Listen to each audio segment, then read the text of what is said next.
Alexandra David-Néel. Alexandra David-Néel, born Louise Eugénie Alexandrine Marie David, October 24, 1868, September 8, 1969, was a Belgian-French explorer, spiritualist, Buddhist, anarchist and writer. She is most known for her 1924 visit to Lhasa, Tibet, when it was forbidden to foreigners. David-Néel wrote over 30 books about Eastern religion, philosophy, and her travels, including Magic and Mystery in Tibet, which was published in 1929. Her teachings influenced the beat writers Jack Kerouac and Allen Ginsberg, the popularizer of Eastern philosophy Alan Watts, and the esotericist Benjamin Creme. Biography. Early life and background. She was born in Saint-Mandé, Val-de-Marne, only daughter of her father, Louis David, a Huguenot Freemason, teacher, who was a Republican activist during the Revolution of 1848, and friend of the geographer/anarchist Élisée Reclus, and she had a Belgian Roman Catholic mother. Louis and Alexandrine had met in Belgium, where the school teacher and publisher of a Republican journal was exiled when Louis Napoleon Bonaparte became emperor. Between the penniless husband and the wife who would not come into her inheritance until after her father would die, the reasons for disagreements grew with the birth of Alexandra. In 1871, appalled by the execution of the last communards in front of the Communards Wall at the Père Lachaise cemetery in Paris, Louis David took his daughter of 2 years, Eugénie, future Alexandra, there to see and never forget, by this early encounter of the face of death, the ferocity of humans. 2 years later, the Davids emigrated to Belgium. Since before the age of 15, she had been exercising a good number of extravagant austerities, fasting, corporal torments, recipes drawn from biographies of ascetic saints found in the library of one of her female relatives, to which she refers to in Sous des Nuits d'Orage, published in 1940. At the age of 15, spending her holidays with her parents at Ostend, she ran for and reached the port of Vlissingen in the Netherlands to try and embark for England. Lack of money forced her to give up. At the age of 18, she had already visited England, Switzerland and Spain on her own, and she was studying in Madame Blavatsky's Theosophical Society. She joined various secret societies. She would reach the 30th degree in the mixed Scottish Rite of Freemasonry, while feminist and anarchist groups greeted her with enthusiasm. Throughout her childhood and adolescence, she was associated with the French geographer and anarchist Élisée Reclus, 1820–1905. This led her to become interested in the anarchistic ideas of the time and in feminism, that inspired her to the publication of Pour la vie, for life, in 1898. In 1899, she composed an anarchist treatise with a preface by Élisée Reclus. Publishers did not dare to publish the book, though her friend Jean Houston printed copies himself, and it was eventually translated into 5 languages. According to Raymond Brodeur, she converted to Buddhism in 1889, which she noted in her diary that was published under the title La Lampe de Sagesse, The Lamp of Wisdom, in 1986. She was 21 years old.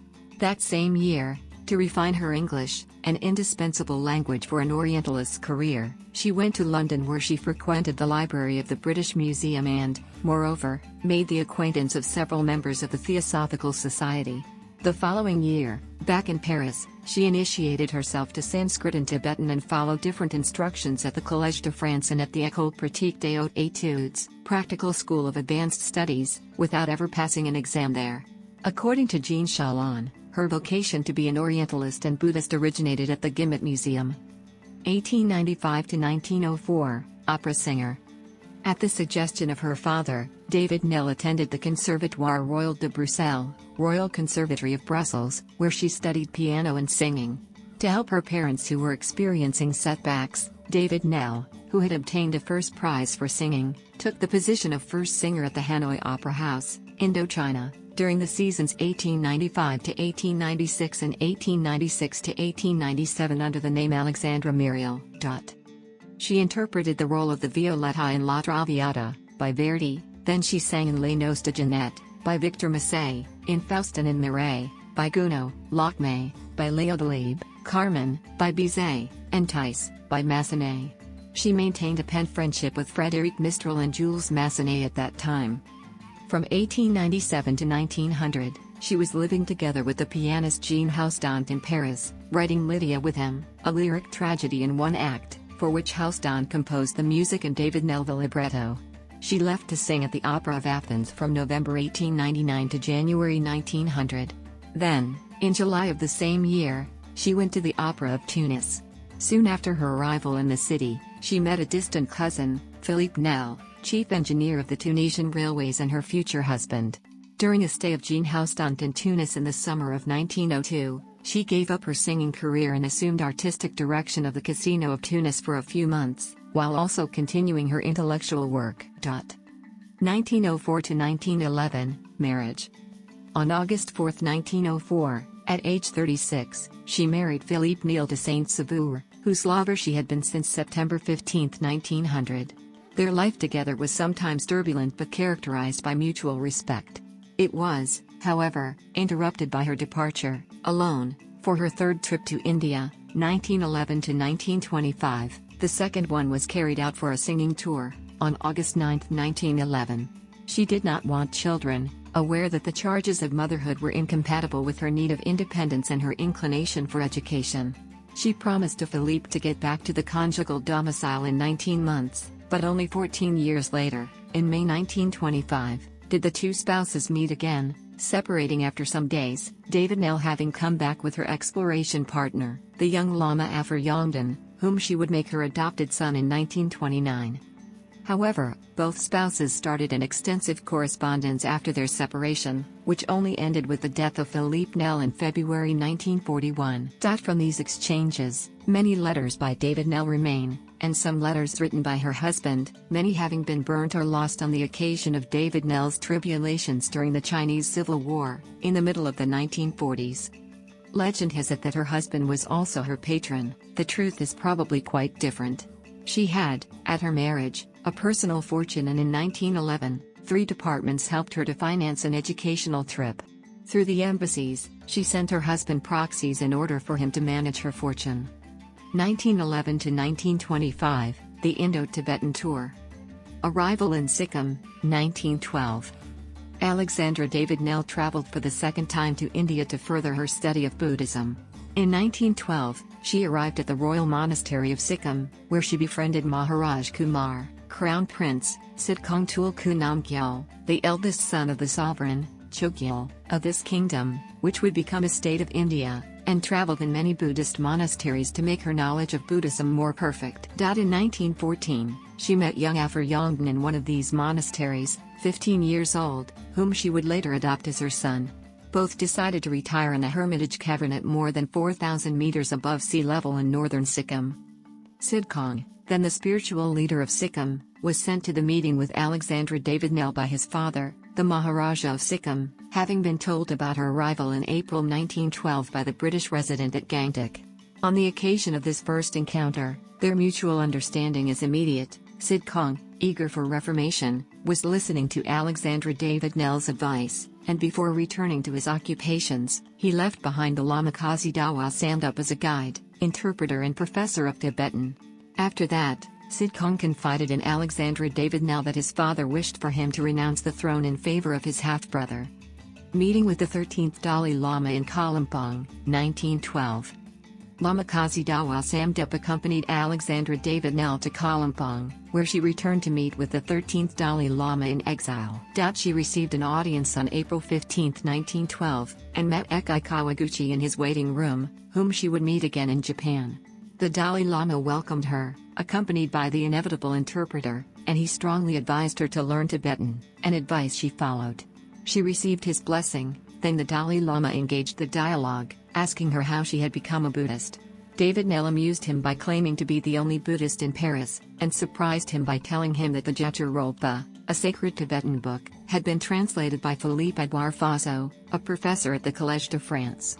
She asked for many additional explanations that the Dalai Lama tried to provide, promising to answer all her questions in writing.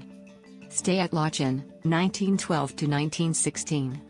In late May, she went to Lhasa, where she met Lhasa Gomchen Rinpoche, the superior, Gomchen, of the town's monastery, with the improvised interpreter Mon. E. H. Owen, a reverend who replaced the absent Kazi Dawa Samdup. In Lhasa, she lived for several years close to one of the greatest Gomchens of whom she had the privilege to be taught, and above all, she was very close to the Tibetan border, which she crossed twice against all odds. In her anchorite cave, she exercised the methods of Tibetan yogis. She was sometimes in some, that is to retreat for several days without seeing anyone, and she learned the technique of tummo, which mobilized her internal energy to produce heat. As a result of this apprenticeship, her master, the Gamchen of Lhasa, gave her the religious name of Yeshatom, Lamp of Sagesse, which proved valuable to her because she was then known by Buddhist authorities everywhere she went in Asia. While she was in company of Lhasa Gamchen Rinpoche, Alexandra David-Néel encountered Sidkong again on an inspection tour in Lhasa on May 29, 1912. These three personalities of Buddhism thus reunited, reflected and worked together to reform and spread out Buddhism, as the Gamchen would declare. For David-Néel, Sidkong organized an expedition of 1 week into the high areas of Sikkim, at 5,000 meters of altitude, which started on 1st of July. There is an epistolary correspondence between Sidkong and Alexandra David-Néel. Thus, in a letter by Sidkong written at Gangtok on October 8, 1912, he thanked her for the meditation method she had sent him. On 9th of October, he accompanied her to Darjeeling, where they visited a monastery together, while she prepared to return to Calcutta. In another letter, Sidkong informed Alexandra David-Néel that, in March 1913, he was able to enter the Freemasonry at Calcutta, where he had been admitted as a member, provided with a letter of introduction by the governor of Bengal, a further link between them. He told him of his pleasure of having been allowed to become a member of this society. While his father was about to die, Sidkong called Alexandra David-Néel for help, and asked her for advice in bringing about the reform of Buddhism that he wished to implement at Sikkim once he would arrive at power. Returning to Gangtok via Darjeeling and Siliguri, David-Néel was received like an official figure, with guard of honor, by Sidkong on December 3, 1913. On January 4, 1914, he gave her, as a gift for the new year, a Lamanis, female Lama, dress sanctified according to the Buddhist rites.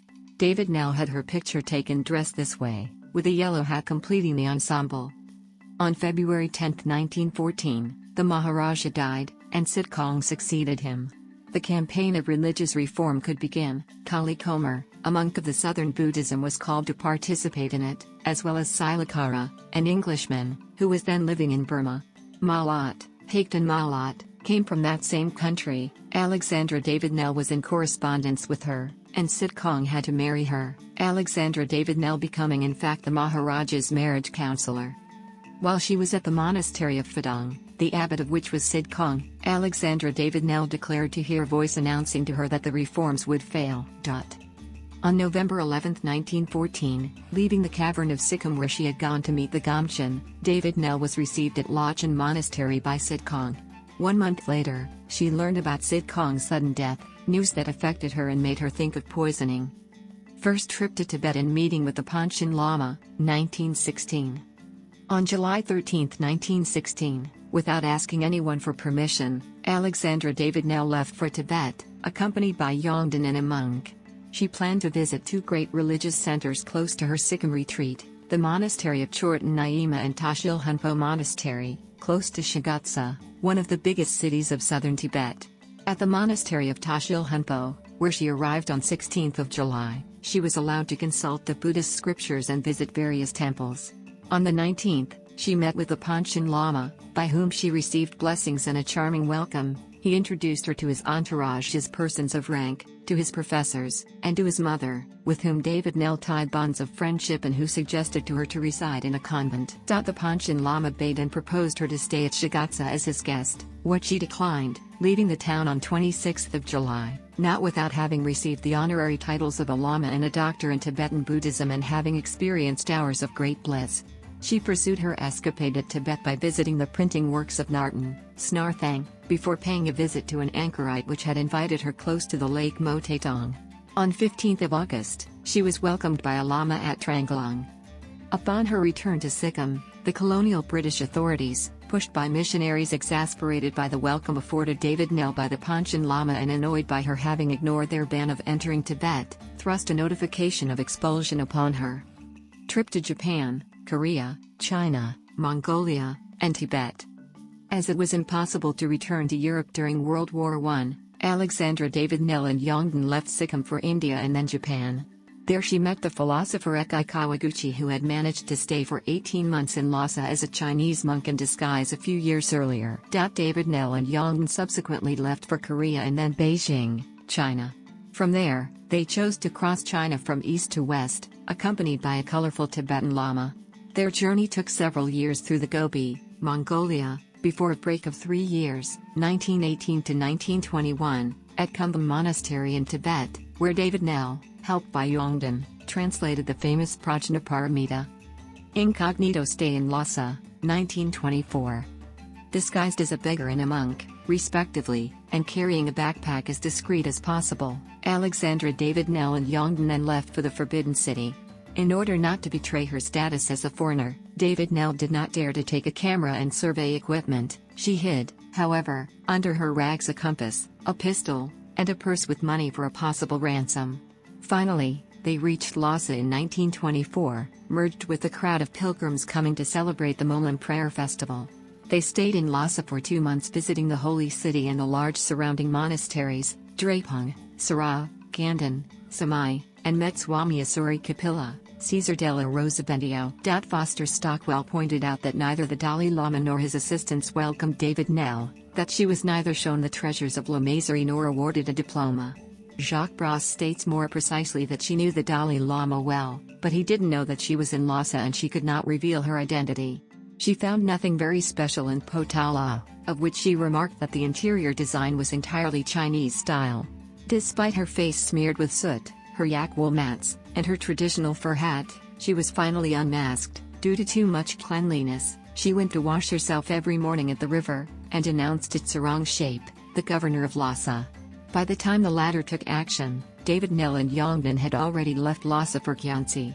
They were only told about the story later, by letters of Ludlow and David MacDonald, the British sales representative in Gyansi. In May 1924, the explorer, exhausted, without money and in rags, was accommodated together with her companion at the MacDonald home for a fortnight. She managed to reach northern India through Sikkim partly thanks to the 500 rupees she borrowed from MacDonald and to the necessary papers that he and his son-in-law, Captain Perry, obtained for her. In Calcutta, dressed in the new Tibetan outfit MacDonald had bought for her, she got herself photographed in a studio. After her return, starting at her arrival at Havre on May 10, 1925, she was able to assess the remarkable fame her audacity had earned her. She hit the headlines of the newspapers and her portrait spread in the magazines. The account of her adventure would become the subject of a book, My Journey to Lhasa, which was published in Paris, London and New York in 1927, but met with disbelief of critics who had a hard time accepting the stories about such practices as levitation and tummo, the increase of body temperature to withstand cold. In 1972, Jean Dennis, who was at one time working as a librarian for David-Néel, would publish Alexandra David-Néel au Tibet, une supercherie de voile, approximately, Alexandra David-Néel in Tibet, Trickery Uncovered, a book which caused rather little sensation by claiming to demonstrate that David-Néel had not entered Lhasa. Jean Dennis maintained that the photograph of David-Néel and Afra sitting in the area before the Potala, taken by Tibetan friends, was a montage. She pretended that David-Néel's parents were modest Jewish storekeepers who spoke Yiddish at home. She went as far as to accuse David-Néel of having invented the accounts of her voyages and of her studies. 1925 to 1937, the European interlude. Back in France, Alexandra David-Néel rented a small house in the hills of Toulon and was looking for a home in the sun and without too many neighbors. An agency from Marseille suggested a small house in Digne-les-Bains, Provence, to her in 1928.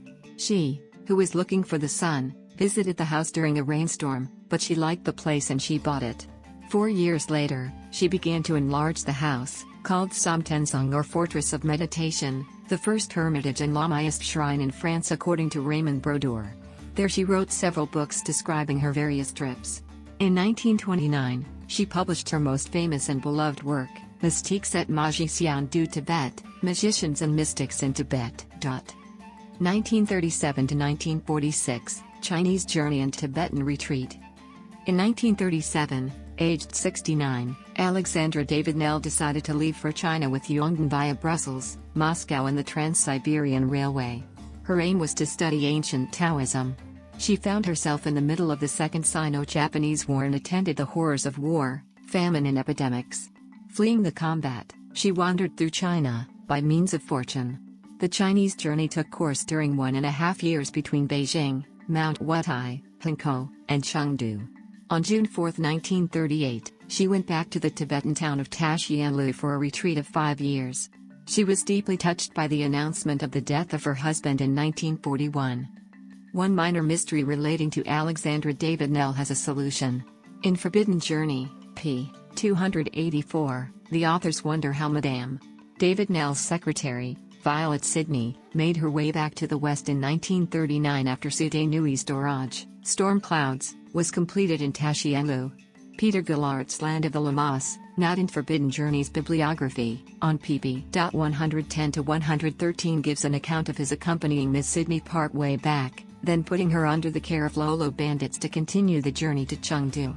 While in eastern Tibet, David-Néel and Yongden completed circumambulation of the holy mountain Amnyamachen.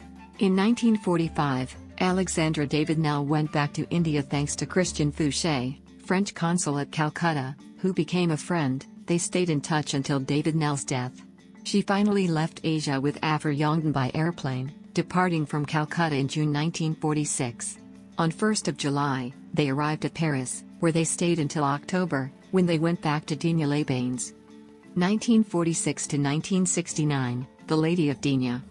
At 78, Alexandra David-Néel returned to France to arrange the estate of her husband, then she started writing from her home in Digne. Between 1947 and 1950, Alexandra David-Néel came across Paul Adam, Venerable Aryadeva. She commended him because he took her place on short notice, at a conference held at the Theosophical Society in Paris. In 1952, she published the text of Tibetan Scene AD, Unpublished Tibetan Writings, an anthology of Tibetan literature including, among other things, the erotic poems attributed to the 6th Dalai Lama. In 1953, a work of actuality followed, La Vue Tibet face à la Chine Nouvelle, in which she gave a certain and documented opinion on the tense situation in the regions once visited by her. She went through the pain of suddenly losing Yongden on October 7, 1955. According to Jacques Bras, Yongden, seized by a strong fever and sickness, which David-Néel attributed to a simple indigestion, fell into a coma during the night and died carried off by kidney failure according to the doctor's diagnosis. Just having turned 87, David-Néel found herself alone. Yongden's ashes were kept safe in the Tibetan oratory of Samtensong, awaiting to be thrown into the Ganges, together with those of David-Néel after her death. With age, David-Néel suffered more and more from articular rheumatism that forced her to walk with crutches. I walk on my arms, she used to say.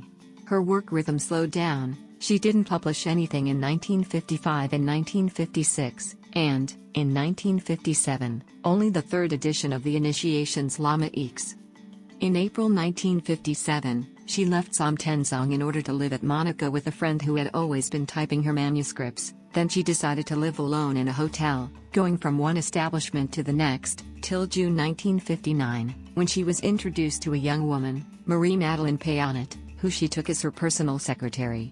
She would stay with the old lady until the end, watching over her like a daughter over her mother, and sometimes like a mother over her unbearable child, but also like a disciple at the service of her guru, according to the words of Jacques Bras. Alexandra David-Néel nicknamed her Turtle. At 100 years and a half, she applied for renewal of her passport to the prefect of Basisalp. Alexandra David-Néel died on September 8, 1969, almost 101 years old. In 1973, her ashes were brought to Varanasi by Marie-Madeleine Payonet to be dispersed with those of her adopted son into the Ganges. Honors.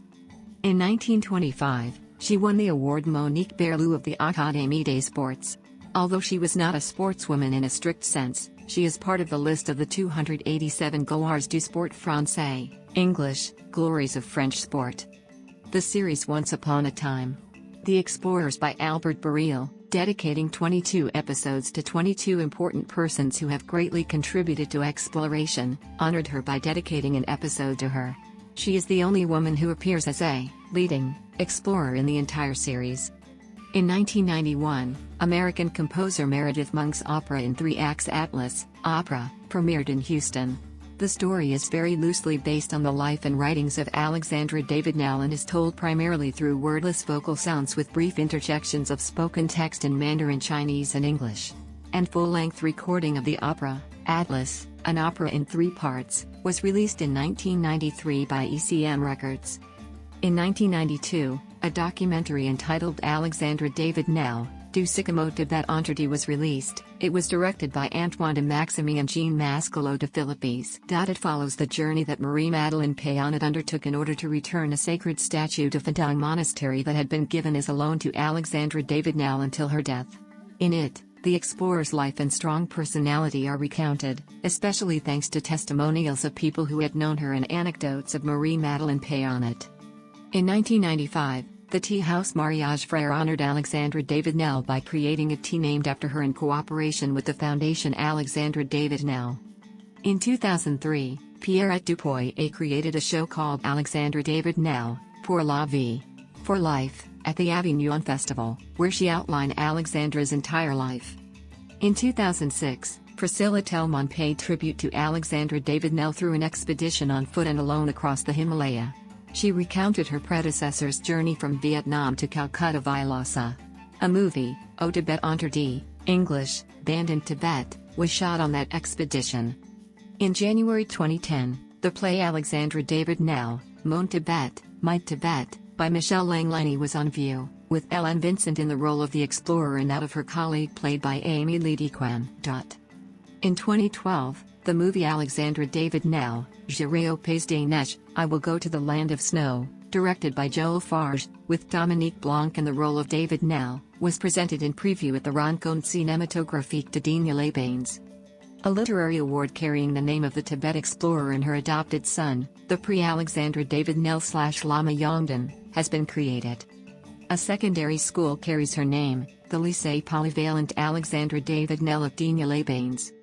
The class of 2001 of the Conservateurs du Patrimoine, Heritage Curators, of the Institut National du Patrimoine, National Heritage Institute, carries her name. The class of 2011 of the Institut Diplomatique et Consulaire, IDC, Diplomatic and Consular Institute, of the Ministry of Foreign Affairs and International Development, France, carries her name. An extension station of the Ile-de-France Tramway Line 3, located in the 12th arrondissement of Paris and close to Saint-Mandé, carries her name. Bibliography. Many of Alexandra David-Néel's books were published more or less simultaneously both in French and English. More or less simultaneously both in French and English. More or less simultaneously both in French and English. More or less simultaneously both in